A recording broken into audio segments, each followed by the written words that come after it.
Hey everybody, welcome back to another episode of Yanks the Cop. Tonight we're doing our special preview for the Liverpool Southampton match preview for this Saturday's game. Tonight I'm joined by Sophie as always. Hey Sophie. Hi. We should be expecting Stephen sometime tonight, so he will be joining us later while Andrew can't make it tonight. But we do have a special guest, a recurring guest in Tom. Welcome back, Tom. Yeah, thanks for having me on again. I really enjoyed coming on last time. So, great. It's things have changed since then, but fingers crossed it'll be a good game at the weekend. Well, last time you beat us, so it wasn't a great night for us. So, Tom, tell us about, obviously since you won that game back in January, I think it was, when you beat us 1-0. How's the season been going for Southampton, really? Has it reached your expectations of what you thought being in the season, or do you feel that you've underachieved, or how do you feel for the over season? People talk about games being sort of like season changes. Unfortunately, that victory seemed to be a season change for us, but in a bad way. We won that, and then I think we've only won 2 games since. Everything just fell off a bit of a cliff. We've went from being in and around the European mix to even falling down as far as thinking, could we even get relegated? Thankfully, I don't think we will, because Fulham need to win every single game and hope we don't pick up a single point in our last 5. So there's no worry about relegation. But in terms of how the season started and what we thought we could achieve, it's been really disappointing in the second half, where we've been really, really bad. And if I'm being completely honest, I think Hasenhüttl is still in a job because he got us to the semi-final of the FA Cup. If we didn't have that cup run, then I doubt he would be here. So you had like a really good result against Leicester, where you were 10 men and you got a credible draw against Leicester. So like, does that give you confidence going to this game? The fact that that you had such a good draw that you can come away from this, especially after you beat us last time as well and getting a result, especially with Liverpool, how they're playing against low blocks and struggling to really score goals or win games. I think it gives me a bit more confidence. I wouldn't say I'm going into the Liverpool game confident of getting a result, because, well, we didn't think we'd get much, if anything, from the game against Leicester. As I said, the form has been terrible, and you think, okay, maybe we can turn it around this game. Maybe we can turn it around that game. And each game that goes past, you think, oh, we can turn it around then. And it didn't seem to happen. What we saw against Leicester was a real show of character, to go down to 10 men so early in the game on a Friday night. It's raining. We know what happened last time we played them at home in exactly the same circumstances, and we don't really want to mention that again. But it was really good from the team to rally. They defended superbly from the front to the back. I thought Shea Adams was terrific. And even though he didn't set up a goal or have many goal-bound opportunities, his work rate at the top was absolutely fantastic. And I thought when we went down to 10 men, I thought, okay, this is going to be another game that we're going to lose. And we played really, really well.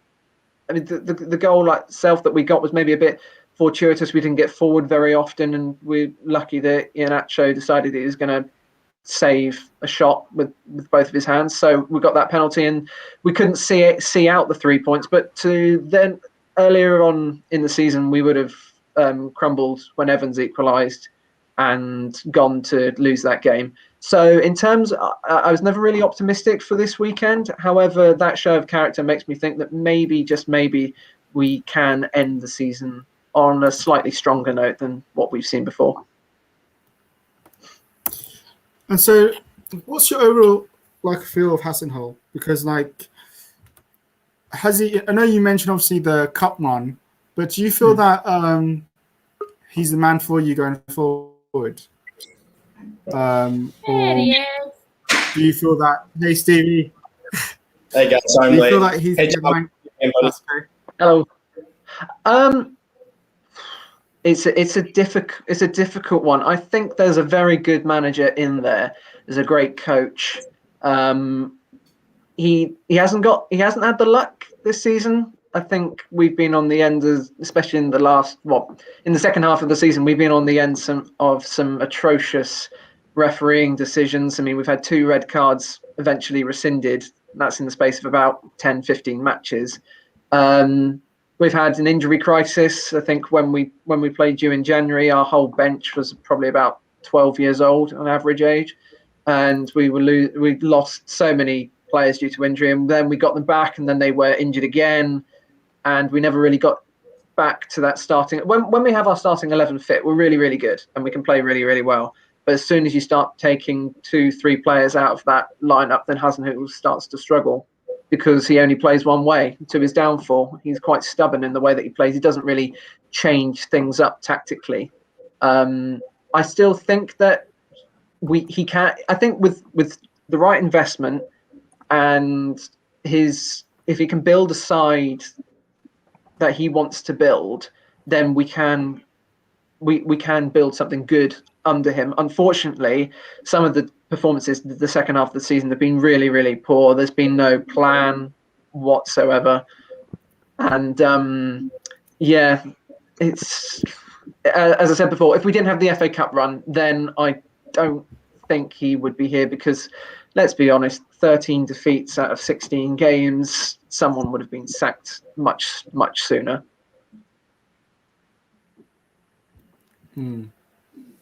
Everyone, if you haven't yet, make sure you smash the like and subscribe button.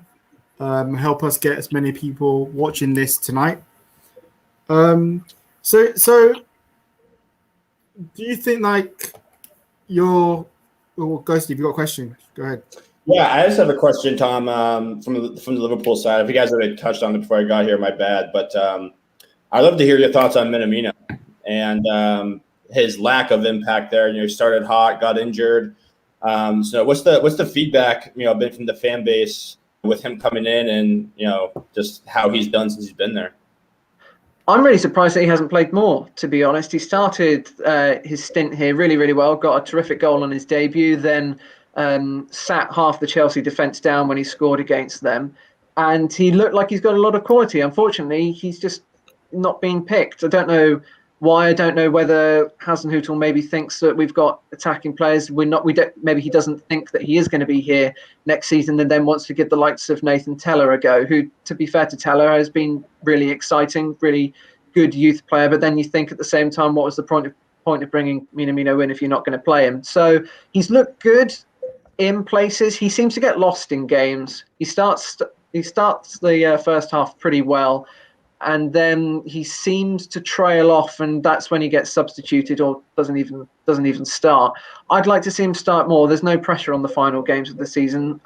There's opportunity to try things out, try new things, and if he does want to possibly have a go at keeping him here longer than the summer, then I'd play him as much as possible. Otherwise, then there's from a fan's point of view, I want to see more of him. I think he has a lot to offer, but he just hasn't had the minutes, and obviously that's something that Hasenhüttl has chosen for some reason or another. I'm excited by him when he's on the pitch. I'd like to see more. Pretty much, we've got 5 games to go. Play him as much as possible. There's definite quality there. Maybe he just doesn't fit Hasenhüttl's style at the moment. I can't think of any other reason, because his work rate is terrific. It's funny you said that, because that sounds exactly like what we said at Liverpool. Just like his work rate was always good, just never really could find the perfect spot for him on the team. And I don't think a 4-3-3 formation is what is meant for Minamino, but that's why when I thought he moved to Southampton, that you'd be able to find the spot. And it seems like what you guys like to play with a lot of players in the middle of the park, and I thought that was going to be perfect for him. So obviously, I know that the injury might have sent him back a little bit, but I'm just like you. I'm really surprised that we haven't seen more of him, and hopefully, we will see more of him going forward. Absolutely. Unfortunately, he can't play this weekend. But 4 games to go, and I'm looking forward to seeing as much as possible of him, because he's a very good player. There's definitely a quality player there. So there's no pressure on the final game. So play him, see what he can do, and if he knows that he is going to leave Liverpool in the summer, then he's got 4 games to pretty much put himself in the shop window, whether that's for us to sign him on a permanent or somebody else to come and get him. Do you see him saying that, Southampton?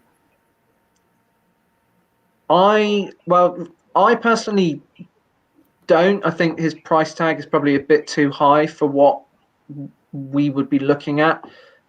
I'm not quite actually in terms of a price tag. I've seen 7.5 million was thrown about, and I think that's far too cheap for him. I can't remember what paper I saw that in, but that was something that was quoted. I saw that today.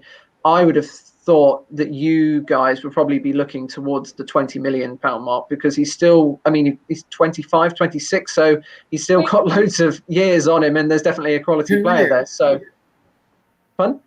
20 million. 20 I'd laugh if we got that for him. How They bad is could it for get Liverpool? 1 million for him. Well, then, I've 20 million. I just think that's probably the price. Well, let's think the transfer fees now are ridiculous. I mean, Jose Perez went to Leicester for 30 million, and I think that's still a laughable figure. But that came back to bite us when he scored a hat trick in the 9-0. But anyway, we digress. I would like us to keep him. I don't think we will. I think we'll look for other options. I just don't understand this whole Minamino thing. Like, we signed him in the January for 8 million, and he was everything.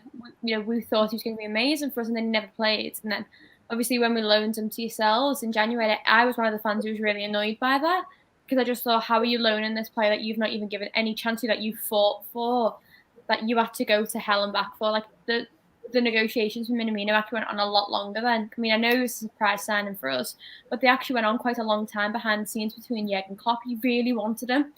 And I just don't understand how a player that Jurgen Klopp really, really wants is going to just be, put on loan to Southampton. And then when he started playing for you guys, I thought, oh, well, maybe he's loaned him because, like he said, he hasn't had a lot of game time because of the injuries, because of the height we needed in the box type, excuses type thing. And then now to see that he's fallen out of favour at Southampton as well is not giving me the highest hopes that Minamino is going to stay in the Premier League, because I know we put in a no-buy clause when we loaned him to you, which gave the impression that we'd want him back. But I don't see us wanting him back if he can't even break into your team. How is he meant to break into our front three? No, it's a really good point. And it was strange because he was out of form for a little bit building up to the Bournemouth FA Cup match, and obviously he couldn't play in that because he's already played for you guys against Aston Villa. So we put Nathan Redmond in there, who was out of form, and then he just ran rings around Bournemouth, and suddenly he was the in-form player. And then we put him on because Redmond played in Minamino's position, and I think at that time we were playing so badly. If we got any player in form, then you play them instead. So then he sort of lost his chance and didn't get it back, because then obviously the longer we played in the cup, the more games there were that he wasn't eligible to play in.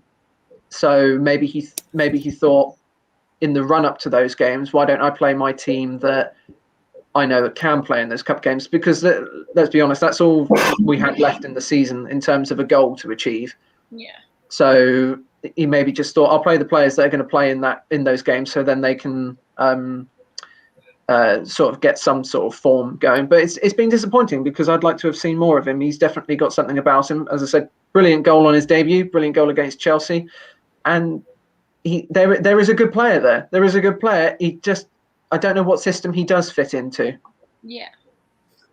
I thought maybe a 4-2-3-1 would be ideal for him, but I think the bigger thing with Minamino, when you look at his skill set, is I just don't know if he has the body for the Premier League. I just don't know if he's strong enough, because it seems like anytime somebody even blows on him, he's fallen over. He can't win a 50-50 battle. But then that's the thing that's really annoying, is that when you watch him play, he does everything else really well. It's just he's just not strong enough to hold his own, and especially in the Premier League. Like, even look at a guy like Timo Werner, who tore up the Bundesliga last year, and he even came out and said, I think about a month ago, like how difficult it was doing the transition to the Premier League. So think about a guy like Taki, who's even smaller than he is. I'm not saying it can't be done for him in the Premier League, but I think he is one of those guys that he might need a season or two to really get underneath him. Yeah, but how many seasons can you give him? He's been Exactly. with us, what, 2 years he's been with us? And now obviously he's gone to Southampton. He's failed to break into the Liverpool team. He's failed to break into Southampton team. And no disrespect, it's a mid-table, bottom-table team.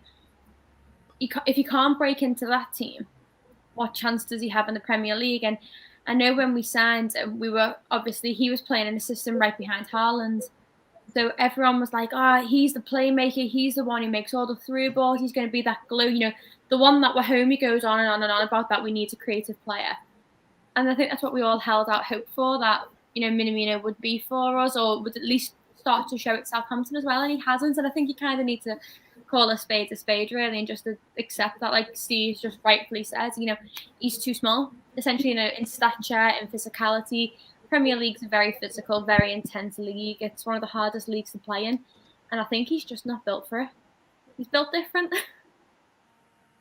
I mean, go ahead. I was just one point I was going to make. I mean, give him some credit, I would say that he's come into a team that have been playing abysmally for quite some time in Saints. So I guess it's hard to pick up a side on your own when the whole team collectively have been playing really, really poorly the second half of the season. But then I guess on the other hand, you could say, well, if he's got that much quality, why hasn't he stood out and as sort of like the one shining light? So I'm just thinking of any way to possibly fight his corner as a way. But yeah, it just hasn't happened. I think the other thing too is not only did Jurgen see the potential in them, but the players at Liverpool saw the potential in them, and that's the thing that blows my mind. Is after they played them, multiple players went up to Klopp and said, "We need a guy like this on the team," and that's why I was so excited about the move and the price tag. I was like, talent can recognize other talent. So when the team just unanimously was just like, we have to bring this guy in, it shocks me that he just never hit the ground running. But honestly, it was a tough transition for him. He didn't speak English, completely different league, didn't know anybody. So I feel like again, I'm not saying he can't do it. He might just need a little bit more time. But at a club like Liverpool, you're not going to get that type of time. Unless your name is Naby Keita. But it's a different conversation. Let's not go there. Let's please talk about that conversation. Exactly. And Zane right here has a great point. Like that Salzburg game, he cooked us both games. That's 100% right. He looked so good. And that's the thing that kind of blows my mind. And then Chris Welch, right? The point right here. Like we've given Keita 3 seasons as playing an actor on Holy City. I love Chris Welch. His comments are awesome. I just think that that Salzburg game, he absolutely did.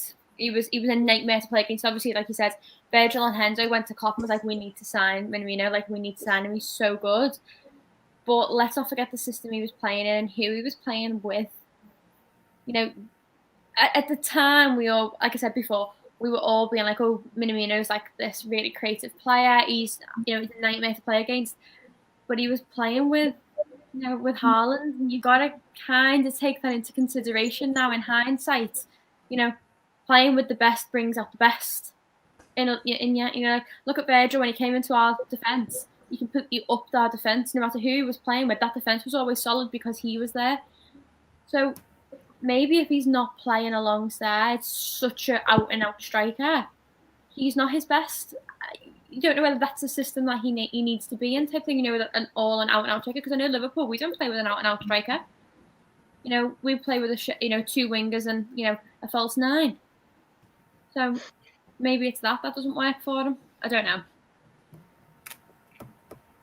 Well, I want to get to one comment that Chris Welch mentioned earlier here. This is a question for you, Tom. I've heard some rumors out there that Southampton may be looking for a loan deal for Nico Williams in the summer, and you guys been linked to him in January. I mean, you guys did a similar move, I think, with Walker. Was it Walker Peters that you guys brought in? And I thought that's been a move that's actually worked out for you guys pretty well. Do you think Nico Williams, just based off what you're hearing on your side, do you think that could be a potential move for you guys in the summer? I think he'd certainly be a potential option that we'd look at. Yeah, we had a fans forum this evening. I've only seen a few notes from it, but we are definitely looking into bolstering fullback in the summer. I'd say probably as a priority. And I know last summer we tried to get Brandon Williams from Manchester United.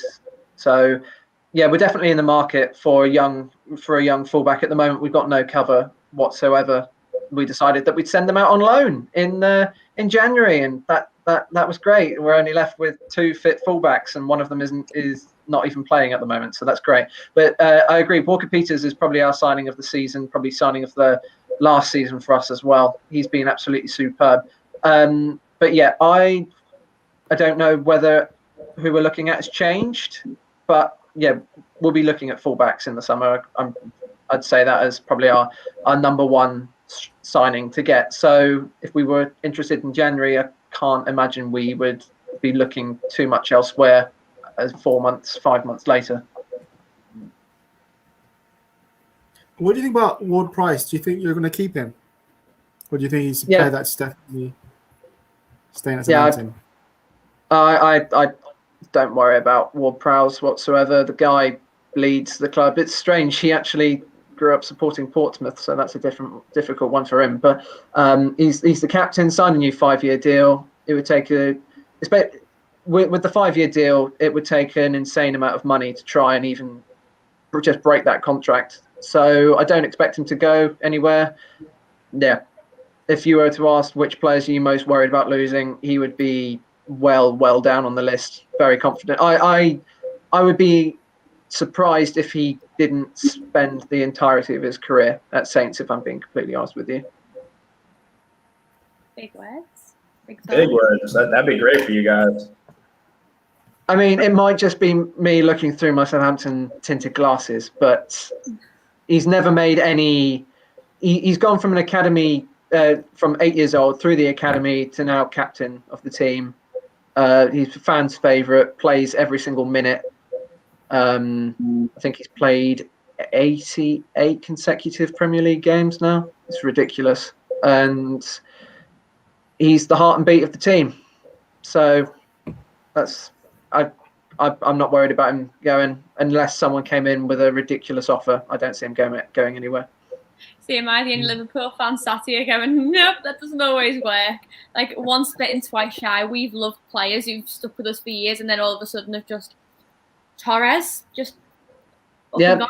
Like, no word of warning, just gone. I think because once bitten, twice shy, I think I don't really hold out that players will stay with us forever. So I really envy that, that mentality that he'll stay forever. But well, I'd like to think we could keep at least one player. I mean, my heart's never been the same since you nicked about 4 of our players in one summer. That was. You know what? I'm really okay with that because who was it? Who did we take from you again? That is like massively improved our team. My name. Oh, that would be Stephen Corker, who you signed on loan from QPR. Who was at us, yeah. That's the one. That's the one.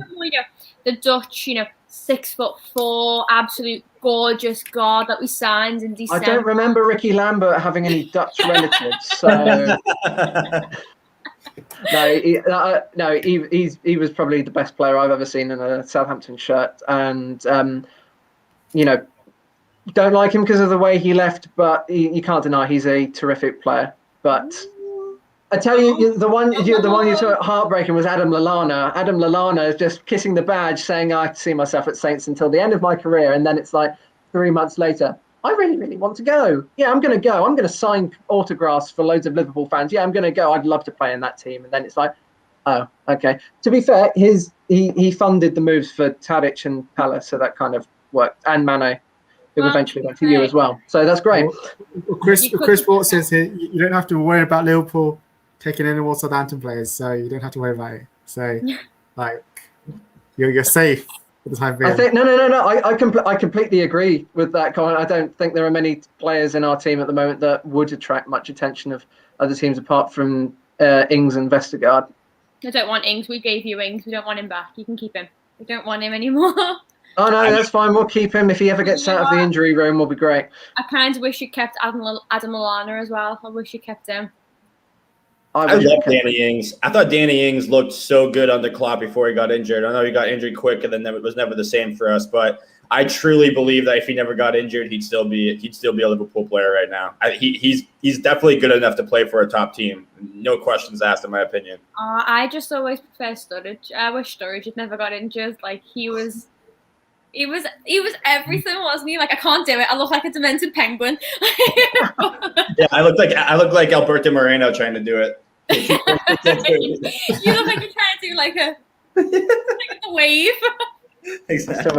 I still remember that clip of Alberto Moreno trying to sing Christmas carols. That was embarrassingly Oh bad. my god! Yeah, that was so funny. Yeah, that went viral for like 2 years. I feel like that clip.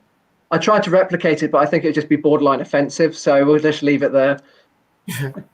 Let's go in the chat here. Good evening, Doug. Good to see you, mate. Chris Wells said we signed Liverpool Southampton. The less said about that, the better. Yeah. 1982 Red Podcast. Good to see you guys. Obviously, they're just saying that TI from Arsenal is complaining, calling out Arsenal. 92 Podcast rather have Ings and Bobby at the moment. I probably would say that. I'd agree with that. So yeah, going back to the game, like Danny Ings is missing on this game. How much of a big loss is that for you going into this game? Because I was looking at the stats. He scored like 10 goals in 25 games this season in the Premiership, and he's been obviously he's had his injury problems and he hasn't scored as many goals as he did last season, but he's still been like a bright spark for Southampton, and he would have been a big threat for us, because we struggle with pace at the back. So, how much of a loss is that, and how are you going to be able to manage to navigate that? Do you look to Walcott to like supply the goals, or how are you going to navigate that? Obviously, the loss of Ings is a big one. He's our best player, so to take him out of the team, you're obviously going to lose some quality there. I'm not as worried as I used to be about the loss of Ings. We've gotten pretty used to it this season, and he's not been what he last season. He was completely unplayable, and for the first few games of this one, he hasn't. I think the contract situation has sort of been. I don't want to say it has been playing on his mind, but he hasn't been the same player that he has been, that we know that he can be. In terms of what we're going to go for instead, yeah, Adams and Walcott, Adams and Redmond up front. Purely because they're our only other options. Adams, definitely. I can see him, like he did against Leicester, really harrying your defence, pressing quite high. I think we've played some of our best football under Ralph when we've played in games that we have no pressure on us whatsoever. So I imagine that Ralph will come to Anfield and give it a go. Might play into your hands, probably will play into your hands, and it should make for a really good game of football. But I don't see us parking the bus. It's just the way he plays. Ralph doesn't know how to park the bus, to be honest, unless really, really, really forced into it, such as like against Leicester. But we don't see it very often. So yeah, Adams and Redmond, probably Walcott as well, and Armstrong, our front four. Armstrong is our most underrated player. Take it this way: I'd be more worried if we were missing Armstrong than if we were missing Ings. Well, I kind of wanted to get your opinion on that actually, because and ultimately how you think your team's going to play at Anfield, because when you guys got the result against us earlier in the season, you guys did a phenomenal job of not letting us play through the middle. And again, I think correct me if I'm wrong, but I'm pretty sure you either played a 4-4-2 or you had four guys. You had two guys on each wing, cutting out Robertson and Trent to get forward. But then other than that, every single person was in the middle of the park. And you even allowed our center backs to have as much time as they wanted on the ball, but you were just cutting out that first pass. Is that something that has been consistent that you guys have done all season? Was that just more of like a one-time thing? And then going forward, do you think you'll do something similar in this match? Going forward from that game, I don't think it's been very consistent because we've been terrible since that game. But when we played you, we were still in our good patch, as it were, in our good run of form. So there was a lot of confidence. Now for the 16, 17 games since, we've lacked that confidence completely, and it's just been. I mean, we allowed West Brom to get through the middle so many times, and we could have been 5-0 down at half time at the Hawthorns, and that would probably have been fair.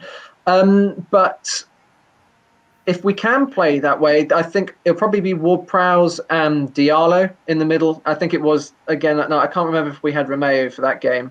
But Diallo will be that player in the middle, very quick, a lot of energy, who will cut down all the passes in the, well, I say all the passes as if he's going to cut out every single one, but he'll be the one that will be closing it up as much as possible. I think it helped also in January that Alexander-Arnold was kind of on our team because he gave the ball away about 30 times, if I remember correctly. Yeah.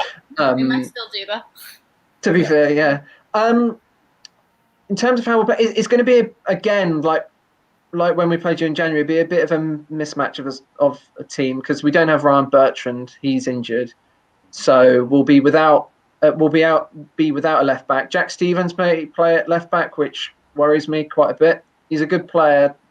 He's a good utility player. He's a good backup option. If I'm a player that you wouldn't have seen, actually, who I'd be really excited to see how he does at the weekend is Mohamed Salisu, who is a rock. He is incredible. And for just 21, 22 years old, I don't see him at Saints much longer, if I'm completely honest. I mean, hey, you guys seem to need centre-back at the moment.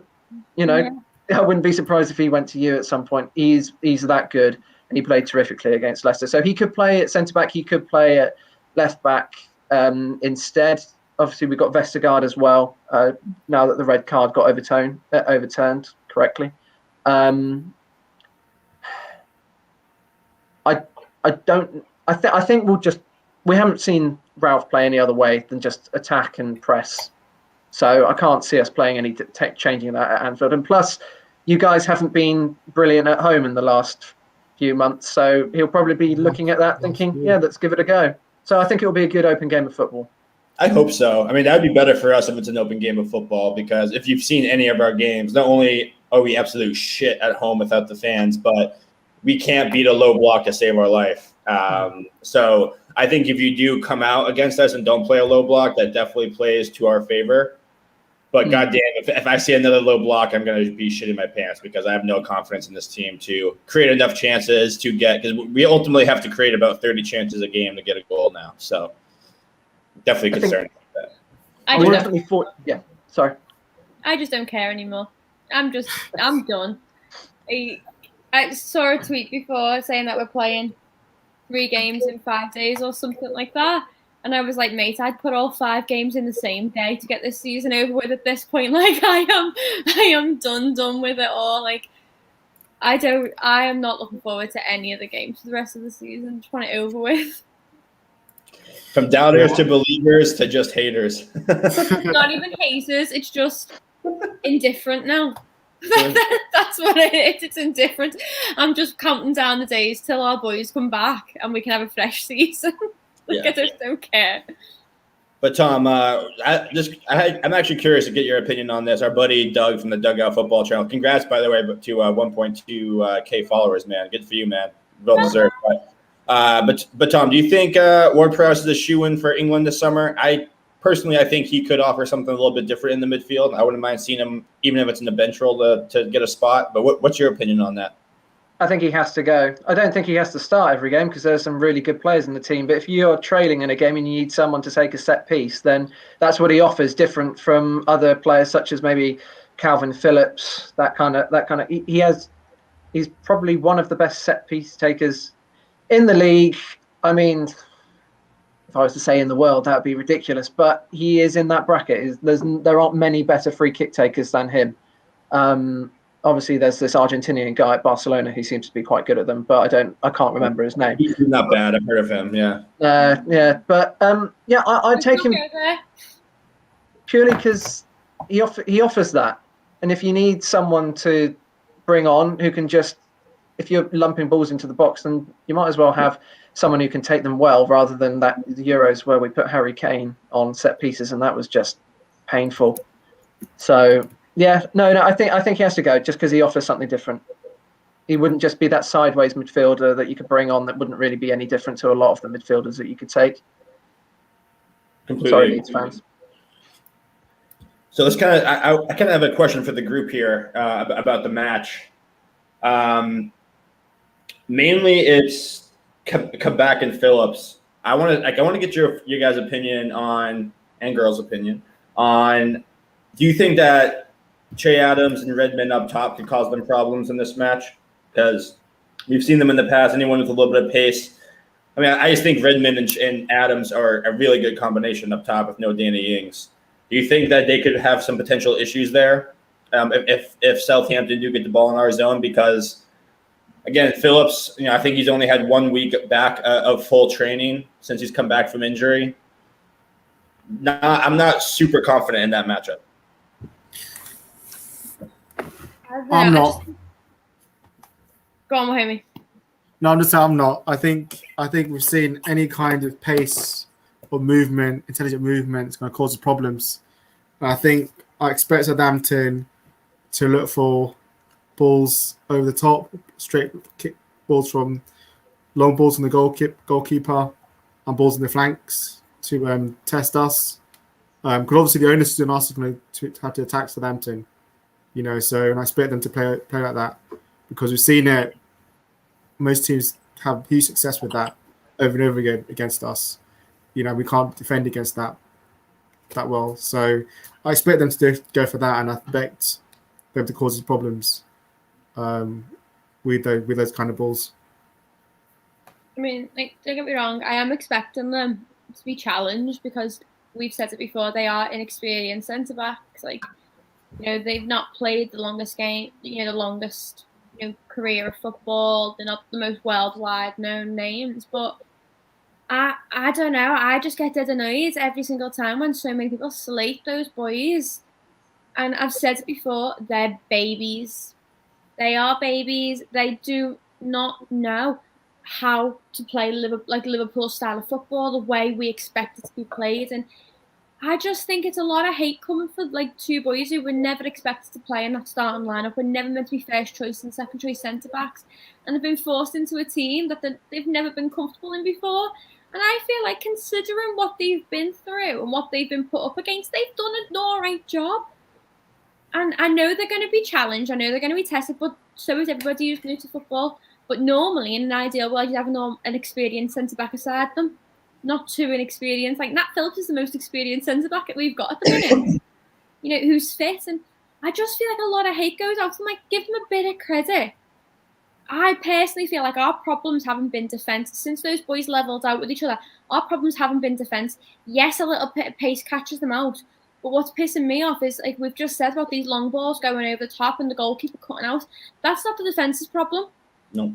That's the midfield's problem. They should be cutting out those passes. We've just talked before about how last time we played yourselves, you were letting our centre-backs have the ball as much as we wanted, but you were cutting us out in that first pass, between defence and midfield. That's what should have been happening. That's our midfield have been letting us down, and our front three have been letting us down. For me, our problem hasn't been the defence recently. And I'm sick of seeing this hate towards Kabak and Phillips about how they're going to be the ones who are challenged, they're going to be the ones put in trouble, they're going to be the ones scapegoating them. The defence is not a problem anymore. And I think you've got to look at the more experienced players who should be stepping up and supporting them, and they're not doing that. And for me, it's our midfield and front three that are drastically letting us down. And for me, it's not our defence that I'm worried about in this game.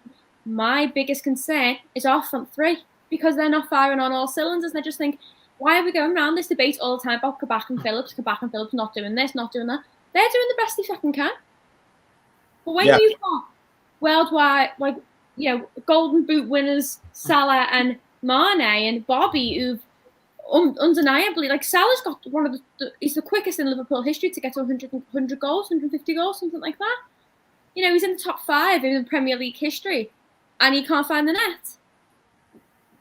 My concern, like I said, isn't those back two boys.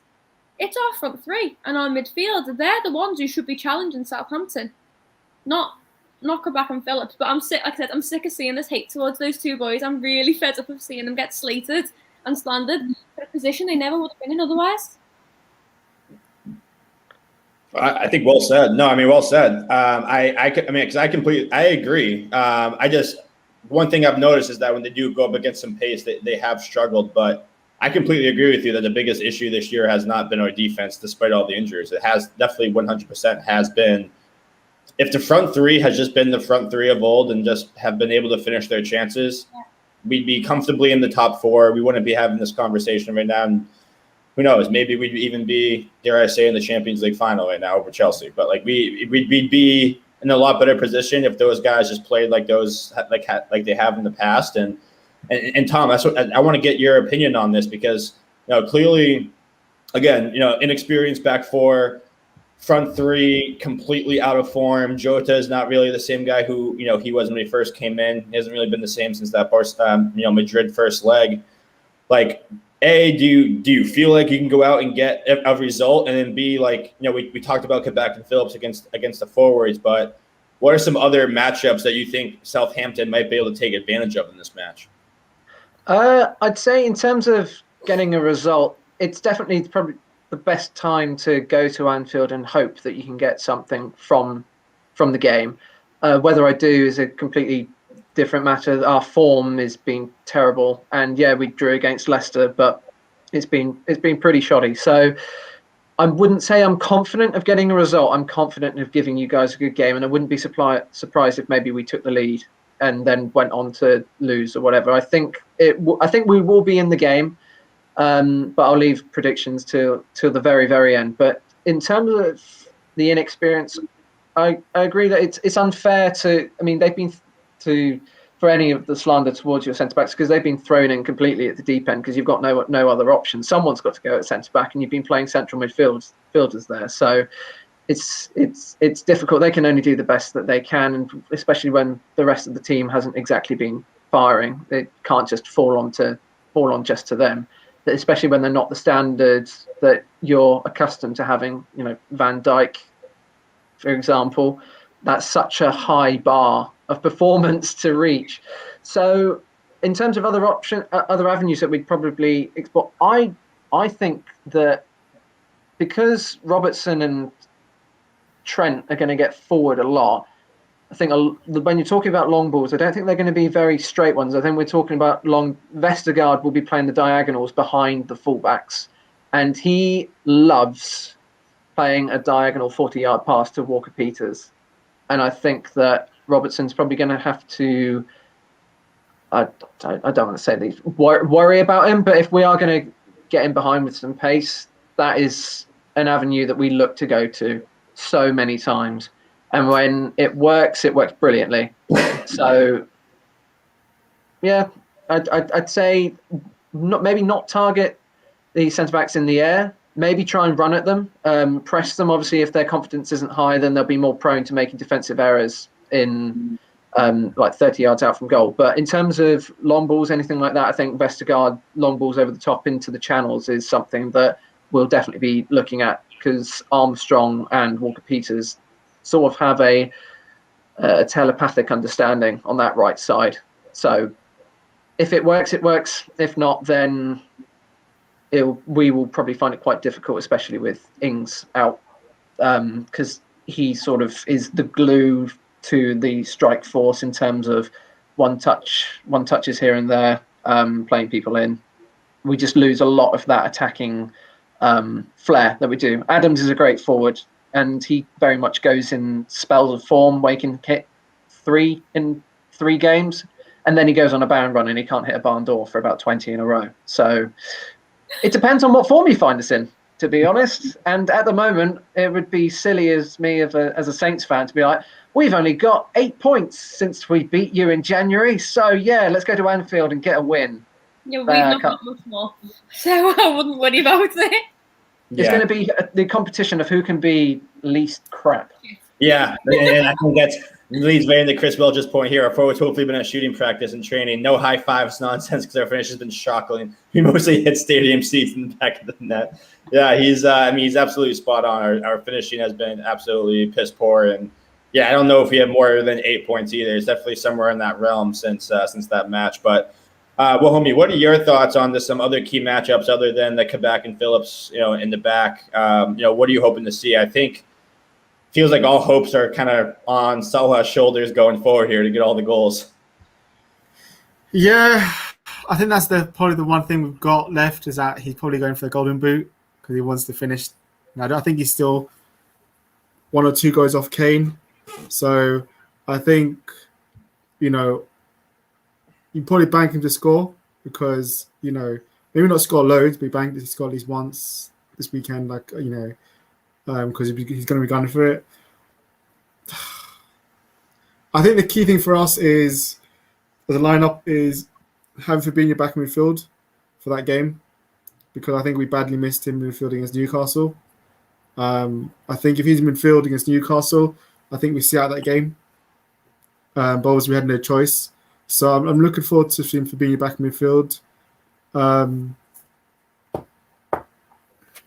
It's just as well, I think the lineup for us as well is basically how well can our fullbacks do against Southampton's, midfield and defence, because obviously they counted them out back at St Mary's last time. So how well can they do? So it's going to be looking at how well can Trent and Robbo get involved in this game and supply that creativity, because I think we are going to have one of those games where they're going to stop any kind of pace behind them. So it's going to be difficult. And also they're going to know we haven't got that much creativity really in midfield, except for maybe Thiago, that can play a penetrative pass. So it's going to be the case of, can Trent and Robbo still find space to get crosses in and get forward and support and supply the forwards? That's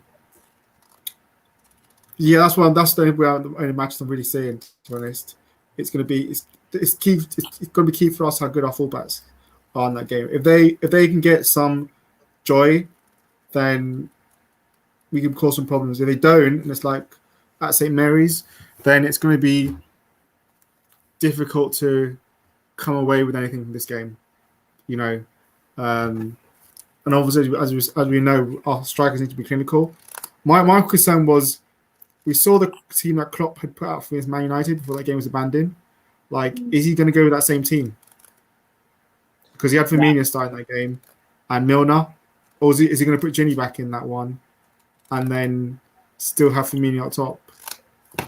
I think we see Genie back in the lineup. I think I don't think he was playing against United because no, he had a lot of minutes under him, and I think now that having a whole week off, we'll see Genie back in there. Again, Klopp likes to go with his trusted lieutenants. I would like to see more of a rotation.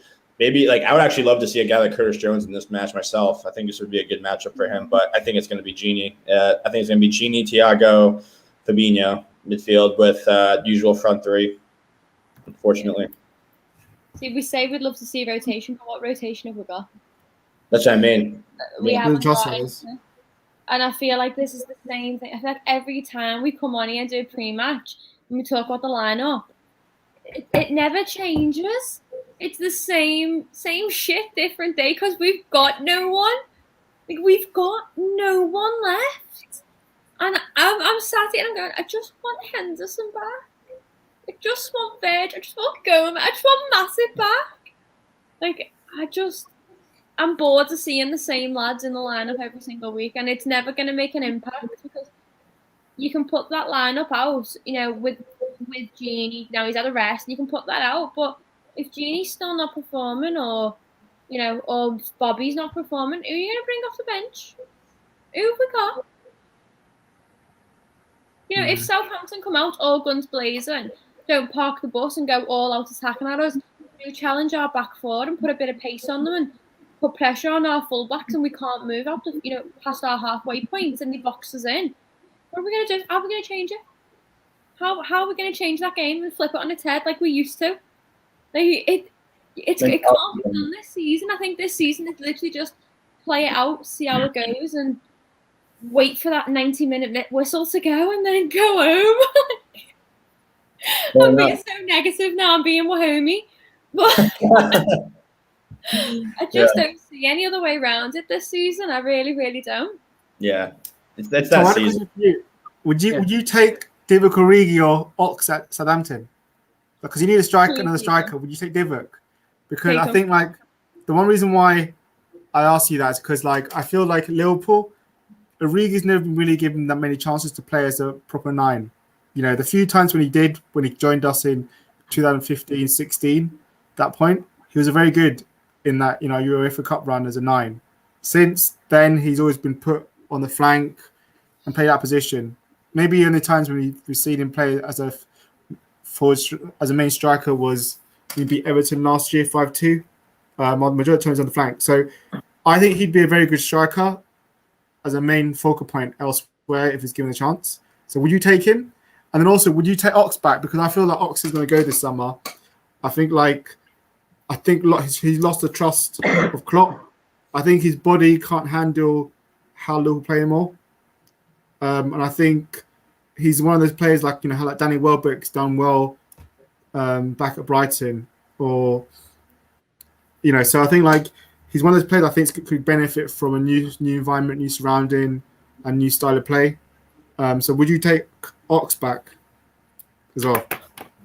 I take both of them. Origi, I think, would be terrific in our team, and also we need another striker. We've just got. That's a hot take.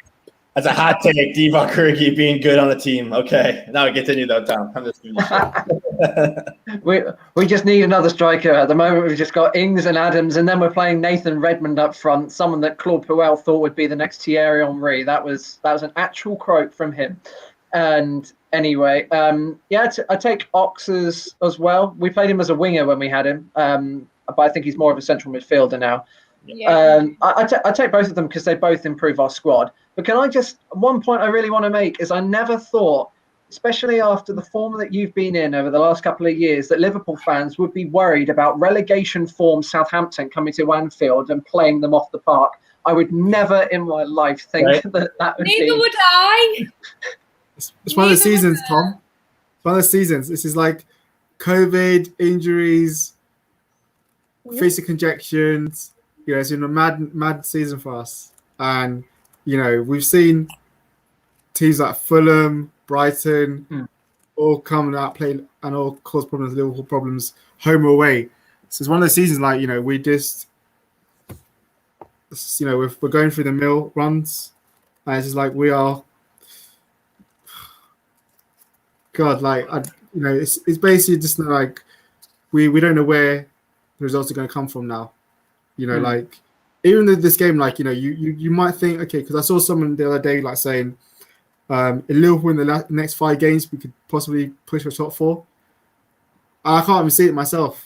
Like we'll get to predictions later, but I honestly can't see us putting those 5 wins together the way we're playing, the strikers and defense. So. And midfield playing as well. The whole way the whole team's playing, I can't see it. And it doesn't help the fact that our manager doesn't trust a lot of our players on the bench, has no belief in them whatsoever. And that's why he just refuses to play them or give them any minutes whatsoever. So it's just one of those seasons. Like I don't think Liverpool, no one expected this last year when we won the title, that this year we'd be struggling against teams like Fulham, Brighton, and the Southamptons and stuff. But it's how it is now. So there's a stat earlier that this could be the first time in the 90s Southampton could double over Liverpool. So I think you should be going to this game really about Southampton trying to go for the kill, and knowing that the goals are there for you if you were to be positive. Like Newcastle showed in the last 10 minutes against us that we were falling over place. If that game had gone on for another 5-10 minutes, Newcastle would have won that game because of how we were backs against the wall. Didn't they have a goal disallowed before they equalised as well? Or was that a different match? Yeah. No, that's a goal disallowed, yeah. Yeah. To be honest, with the form that we've been in, I would have thought we'd lose this game. But the fact that you've been so poor at home recently and the way that we played against Leicester, there is just some belief that we just might do so. I think we will give you a game. This is cue a 4-0 defeat. But anyway.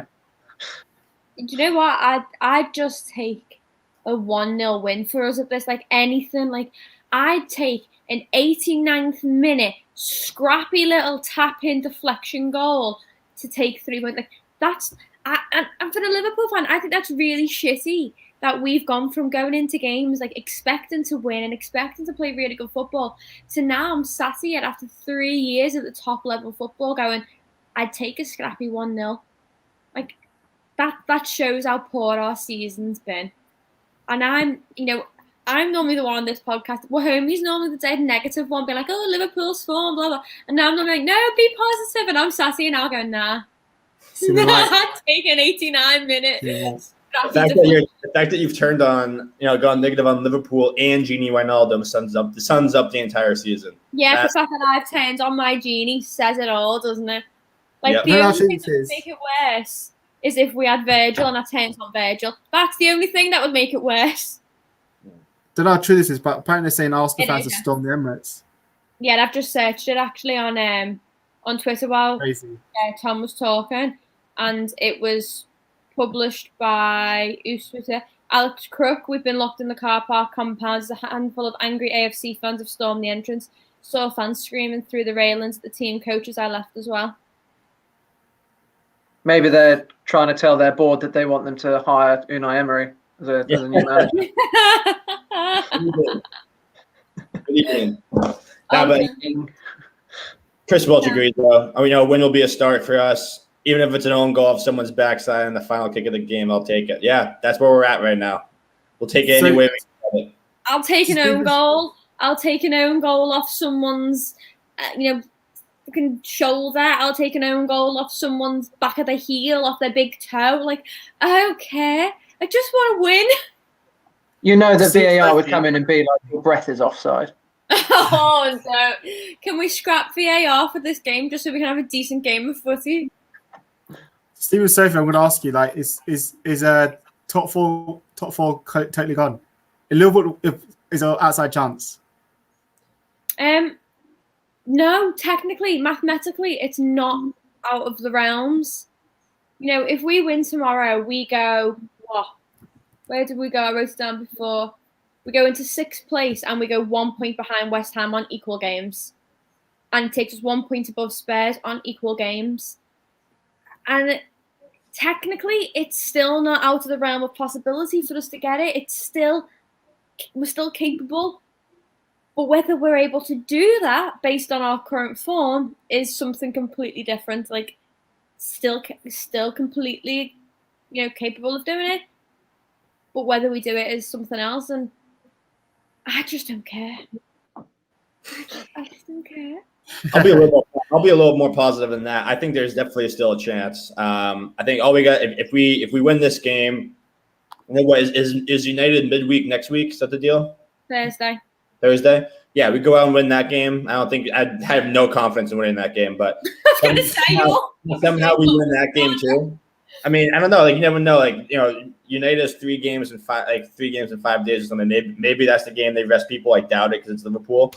But we go out and get 3 points in that game as well. Like, Chelsea has Arsenal, Leicester, Man City. I think actually reverse order of that. Man City, Leicester, and Arsenal. So like, they don't have a super easy schedule in. But also, correct me if I'm wrong, but now that Chelsea's in the final, if they finish top 4 and win the Champions League, wouldn't the 5th place team go? No, we had this discussion before we came on. That's what we all thought as well. But when you search it on the Premier League's website itself, it does say any team that wins UEFA or Champions League cannot transfer their qualification to another team in their league.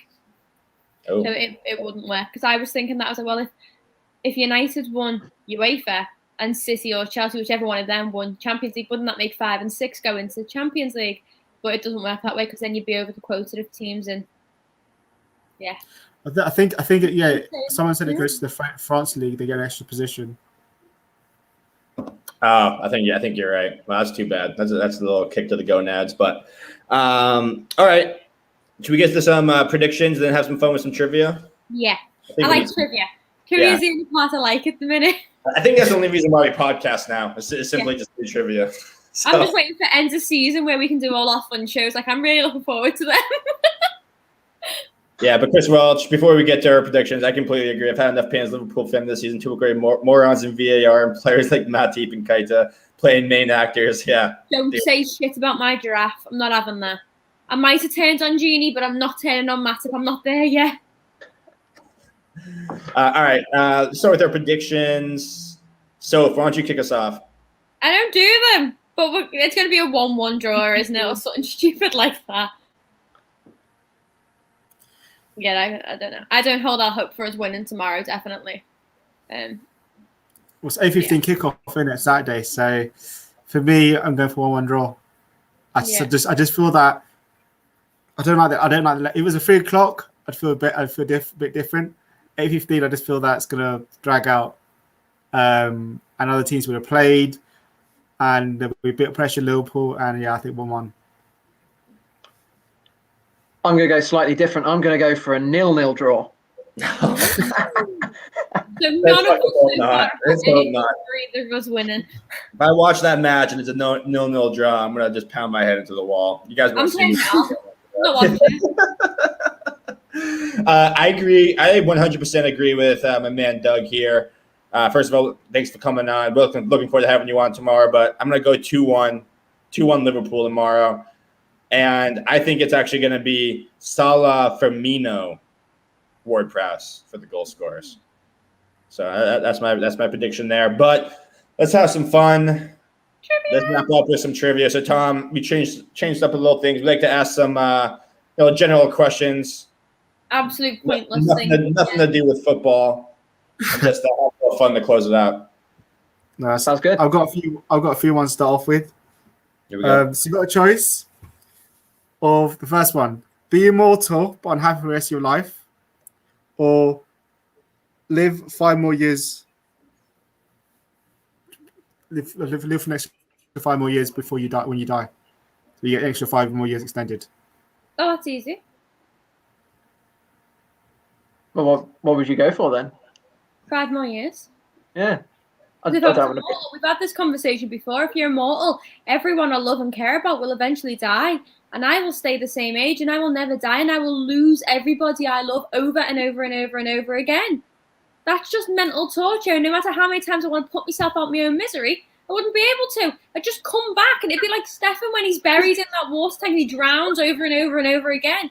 I'd rather have 5 extra years, know that I've got bonus years, make them the best 5 years, knowing that they're my borrowed time, my extra time. I'd go out on a limb and do everything I ever wanted to do and be as dangerous and reckless as I want because I want borrowed time. That's what I'd do. No brainer. Steve? Yeah, I think I would do the extra 5 years too. I know the immortal thing would be cool, but I'd want somebody else to be immortal with me. I wouldn't want to be on my own because, like Sophie said, being immortal by yourself would just in a sense, it'd be cool to see future become past in that regard. But like she said, it kind of just be incredibly lonely. You make it a relationship and then everyone. But then again, if I was immortal at this age, I wouldn't hate it. I guess being 30, I turn 30 next month, so being 30 years old, I'd just be in shape forever and never get old. That part would be cool. But no, I think I'd have to pick the 5 years. I think I would just go crazy after a while, seeing all my loved ones die. Tom? Yeah, I'd go the same. Extra 5 years, live it to the fullest that you can. It's just everyone's made the same point that I was going to make. Otherwise, you'd want if you're going to be immortal, you want someone to be immortal with you. Otherwise, it's just pain. I can't believe you guys are scared of the Highlander. The Highlander was the fact that he's immortal. He could go different time zones. He look different. I'd rather be immortal. Yes, of course. obviously. There's always one. Is that if I had a wish, I'd wish for 3 more wishes. I get it. It's sad you see your family people go, but to live for different centuries and never be able to die and stuff and travel around the world and have different relationships, I'd be immortal. Chris Welch, though, see, it's that's why I can't be immortal. Can you imagine being immortal and having to deal with that shit forever? That would suck. It's only going to get worse as well. Oh, yeah, way worse. The next but imagine being immortal and being I remember 500 years ago, they didn't do that in my day. Oh my God, your great grandkids would be shut the fuck up, Nan. I don't want to hear about 2020 with the pandemic anymore, Nan. It was 6,000 years ago.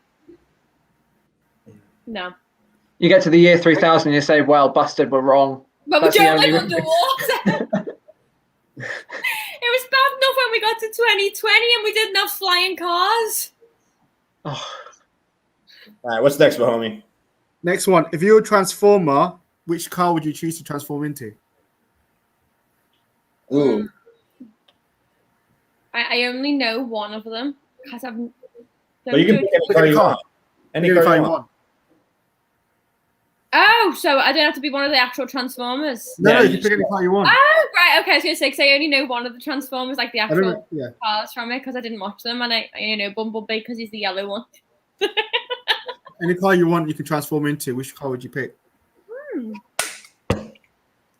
So yeah, I have two options in my head. I'm like, all right, I'd either want to be like a super like a big car, and this like like Optimus Prime is like the 18-wheeler, or I'd want to be something super super fast. So I think I would go with like I'd probably go with like a Ferrari, just so I can like fly down the street, and then when I see another one, I can just quickly just transform it. Boom. I'd probably go for a Hummer. I love those Hummers. That'd be pretty sweet. Dominate the road. Yep, I like that. Army tank.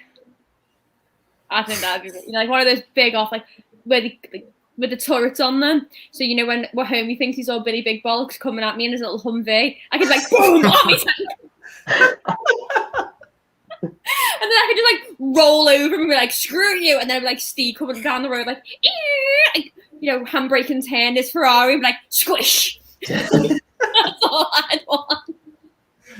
I didn't want to destroy you, so to be honest. Tom, you've all gone for giant cars. I'd actually go for an original Mini Cooper just because it's my favorite car. Say Mini Cooper then. It just get through all of the smallest gaps. I actually it was the first car I ever drove, and there were so many times where there would be like blocks on the road, and just be like, there's a small gap that I can fit through, and then all of the other cars that are just waiting for hours in traffic, and I just go ahead of all of them and just like squeeze through. Yeah. Or because it's so small, you just drive underneath them. You just go between the wheels. It's fine. You can't go beneath mine. I've got tracks. Don't think I'm going to last very long. The last one, you're off the pill that makes you 25% smarter, but it causes you to lose all of your hair and your eyebrows. No.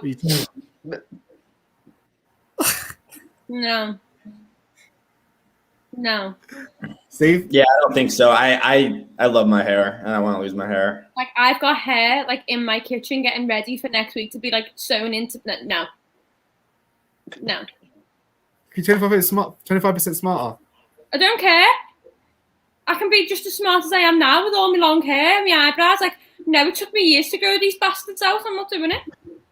I'll do it purely because that 25% smarter, you can create a machine. You don't have any anyway. What difference does it make? Yeah, but you can create a machine that puts your hair back. No. I'm not wearing a wig. Yeah, I don't know if I can do it. Steve's more attached to his hair than I am mine. I don't want to be bald. I don't want to be a baldy. I'd rather be gray than bald. Yeah, I'm keeping my hair or what little I have left of it, so it's all good for me. That's the last one I had. If anyone has got any. Where's it gone? If you had to give, what would you be harder for you to give up, caffeine or alcohol? Oh. For the rest of your life, you could never drink anything again. Caffeine. Alcohol, because I don't drink anymore, so it's easy for me. Alcohol. Yeah, same here. I don't really drink that much, so alcohol can go. Yeah, I'm not huge into drinking that much anymore. I'm more I drink coffee like 5 times a day. And then Liverpool loses, and then I hit the bottle. I'd have to give up caffeine. I couldn't give up caffeine. There's no way. There's no way. Like I actually googled this. I did this on Saturday because you all know that every time I drink something, it's Dr. Pepper. Like I'm obsessed with it. And I actually googled the other day because I realized I was like, oh my god, when you're pregnant, you can't have caffeine. So I googled how many cans of Dr. Pepper I can drink when I'm pregnant. The answer, by the way, is 4. I've had like 5 of them already. But yeah, that's how addicted I am to it. That 1, it's in my Twitter bio, and 2, I googled how many I can safely drink while pregnant. I love that. I love that energy. Love that. I'm going to be a nightmare to live with. That's such a niche drink as well. To be fair, it's so good. It's so good. I love Dr. Pepper. There's of course there's one right there. Of course there is. There's also a big bottle of Yuzu as well, but let's not go there. I can't the last time I had Dr. Pepper was probably when I was like 15. Oh, I love it. I'm terrible for it. Okay, I did have another one. Where was it gone? Okay, we'll end on a really funny one. Cheesiest pickup line. Cheese pickup line. Cheesiest pickup line. I think mine just got my classic one. Did it hurt when you fell from heaven?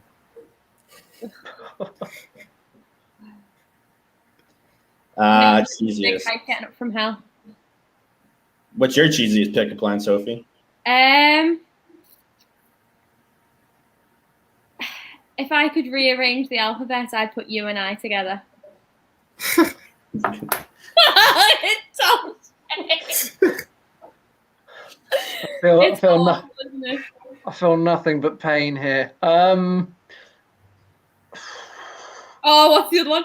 What's this shirt made of? Oh, it's made of boyfriend material. That's a horrible one. That's really bad. Reminds me of Fresh Prince, and he used to say like his best chat lines. And I think one of his one was, "Excuse me, I think I remember your name. I saw it in the dictionary next to kablam." Are you not tired because you've been running through my head all day? Are you from Tennessee because you're the only 10 I see? Baby, I'm no photographer, but I can picture you and I together. My name is Microsoft. Can I crash at your place tonight?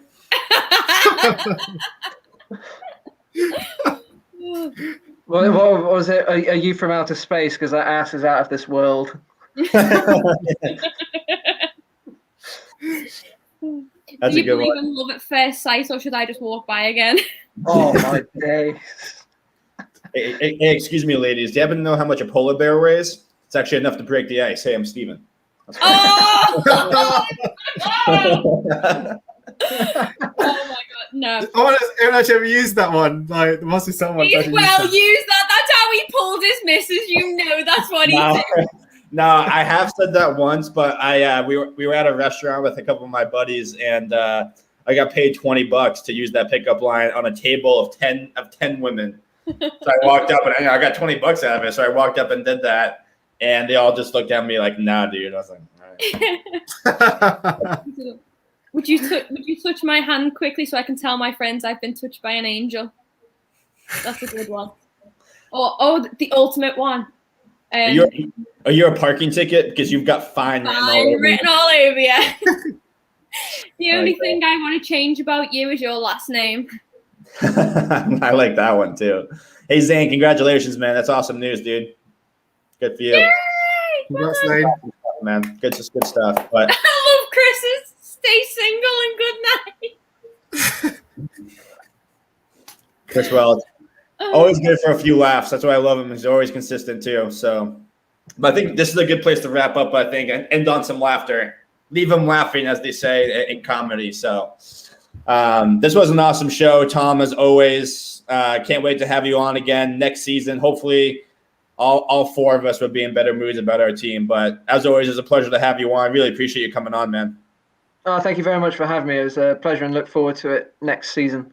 Yes, hopefully we're both in better positions and feeling good about our squads. But we're homie, Sophie, myself. We'll be back tomorrow. Friday's final word. Everyone in the chat, you guys are on fire as always. Dugout, Chris, Zane, we appreciate all of you. We'll be back on Friday's final word tomorrow with Doug from the Dugout Podcast. So make sure you tune in. Otherwise, up the Reds, and we'll see you all tomorrow, everybody. Up the Reds. Like and subscribe.